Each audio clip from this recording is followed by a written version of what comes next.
On va reparler du Louvre, messieurs, dames, puisque oui, on a eu de nouvelles informations. On a eu deux informations majeures pour être précis. La première, c'est qu'on a enfin les images sur l'état global de la couronne qui avait été dérobée puis abandonnée par les voleurs.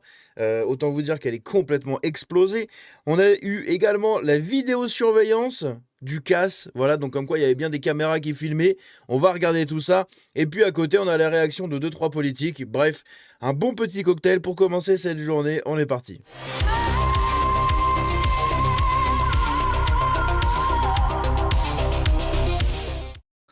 Donc on commence ici par un espèce de topo global de tout simplement le casse total de ce que ça représente. Donc on sait que ça représente environ 80 millions d'euros, ce casse. Sauf que c'est au-delà de ça en fait. C'est au-delà, parce que 80 millions d'euros, on peut pas vraiment le chiffrer, on peut pas vraiment se rendre compte de ce que c'est. Ça fait beaucoup, etc. D'accord, mais qu'est-ce que ça représente? Eh bien, ça représente plus de 8000 diamants et 200 perles volées. C'est quand même pas rien, voilà. On s'est quand même fait bien dépouiller les couilles. 2 mois après le casse éclair perpétré dans la galerie Apollon, l'enquête révèle l'ampleur inédite du butin.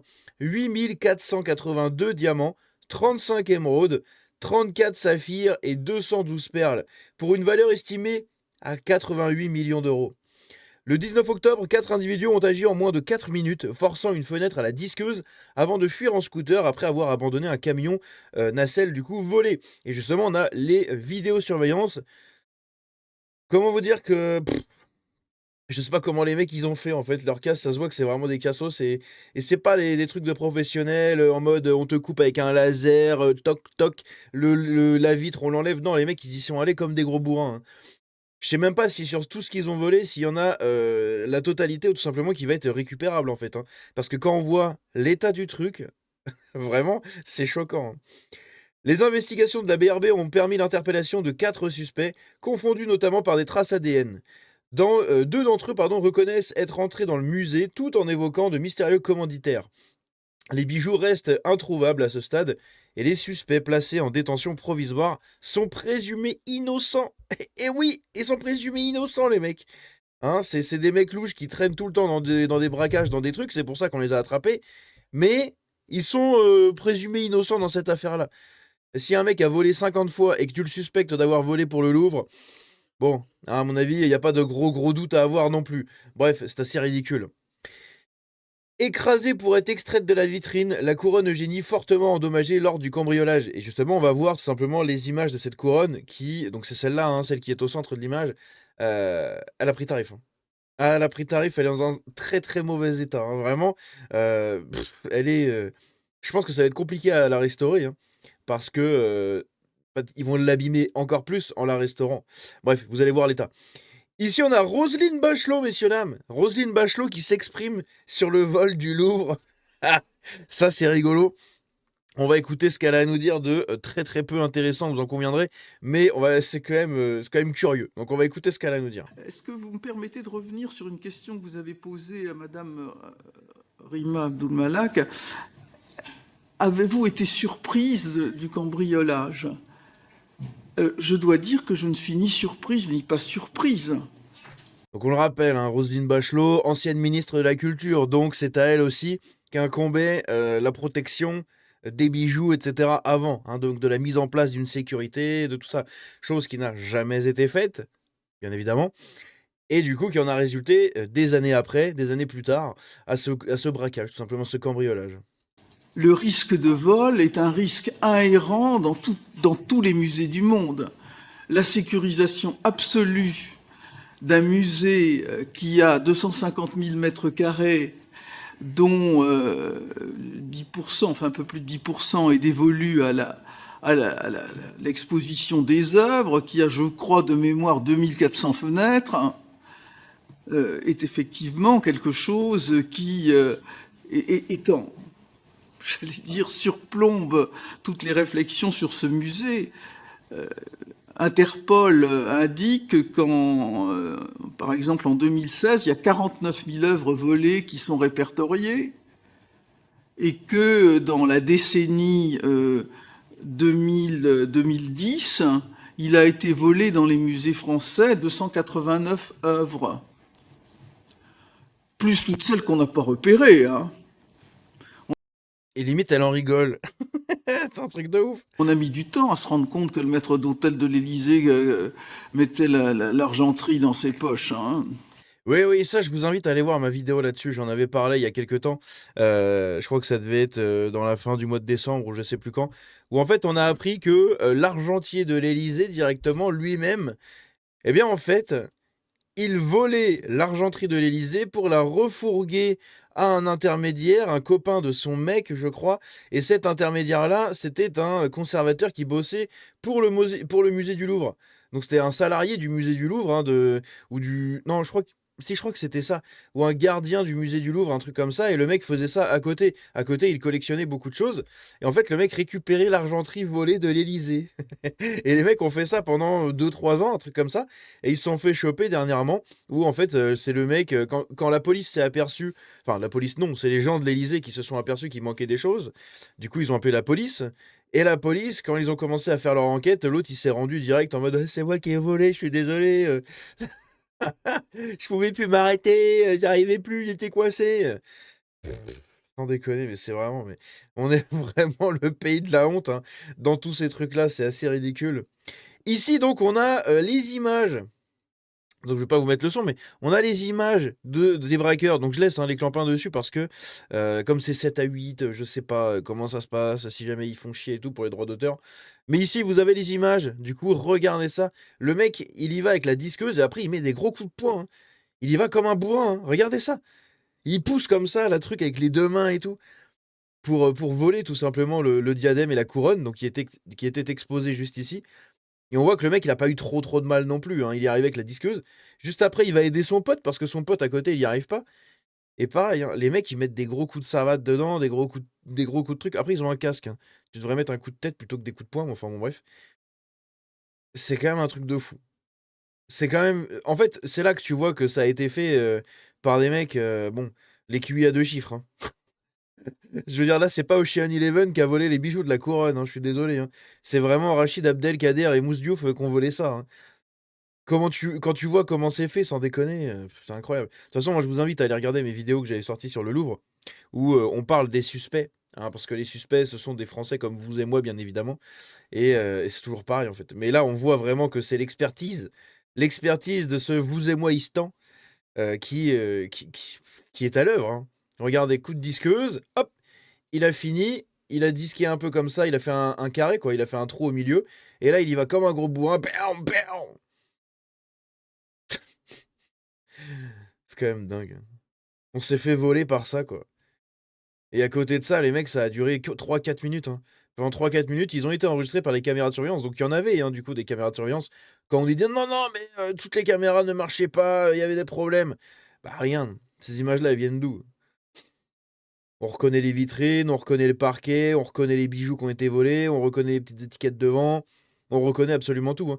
Mais c'est là qu'on voit du coup que les vitrines, en fait, c'était de la merde, hein.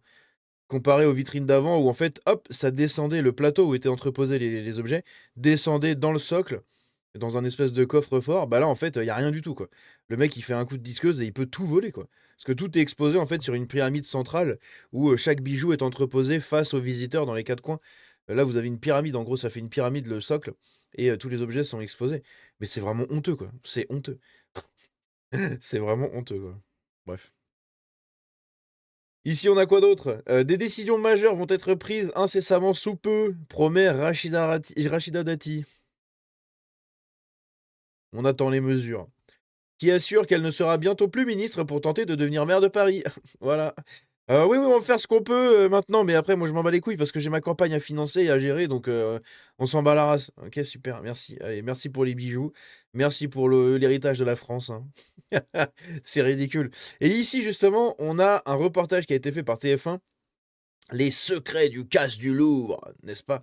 Où on va voir l'état de la couronne. Et regardez ça, ça fait mal au cœur, hein, vraiment. Si vous êtes un tant soit peu, vraiment un tout petit peu amateur d'art, amateur enfin, quelqu'un qui aime le patrimoine, qui aime l'histoire, qui aime les trésors nationaux, qui aime tous ces trucs-là, accrochez-vous parce que ça fait mal au cœur. Vraiment. Quand tu vois en fait à quoi elle ressemblait avant et à quoi elle ressemble maintenant, c'est vraiment une catastrophe. On va écouter ça. Ce jour, un seul bijou a été retrouvé, perdu par les cambrioleurs au pied de la fenêtre du musée.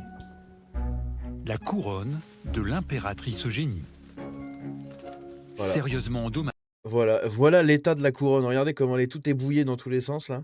Elle est toute écrasée comme ça. Le sommet de la couronne avec la croix, il est écrasé sur l'autre partie. Et c'est là qu'on se rend compte qu'en fait c'est hyper fragile, hein. Parce que les mecs ils ont juste dû la balancer ou alors ils ont marché dessus. Ils sont quand même un peu teubés s'ils ont marché dessus. Donc je pense qu'ils l'ont juste balancée, elle est tombée par terre. Et juste en tombant par terre, je sais pas, en étant choqué avec quelque chose, regardez en fait comment elle est complètement défoncée, quoi. Elle est totalement déglinguée, la truc, hein. C'est quand même incroyable, hein. C'est fou, moi, je trouve. C'est triste. Elle est montrée pour la première fois dans l'état où elle a été découverte. Ouais, c'est ça, ils l'ont trouvée comme ça, dans cet état-là. Ça fait vraiment de la peine au cœur. Tu vois qu'elle est toute déglinguée, qu'elle est toute écrasée. Ici, tu avais les revers, là, ici, en or, qui sont complètement écrabouillés, en fait. Je sais pas comment elle a pu tomber. Les mecs l'ont fait tomber. Elle est tombée sur le dessus. Et en tombant sur le dessus, ça a plié l'autre. Enfin, le reste et tout. Enfin, c'est trop bizarre. C'est trop bizarre, mais c'est là que tu vois que c'est vraiment fragile, hein. La voici dans sa Voilà. splendeur d'origine. Ça, c'est à quoi elle ressemblait normalement. Avec celle de Louis XV, elle est l'une des 2 seules couronnes de souverains français encore existantes. Ouais, et puis encore, est-ce qu'on peut parler de souverain français? Enfin, en soi, oui, mais bon, c'est la couronne d'Eugénie, hein. Donc, Eugénie, la femme de Napoléon,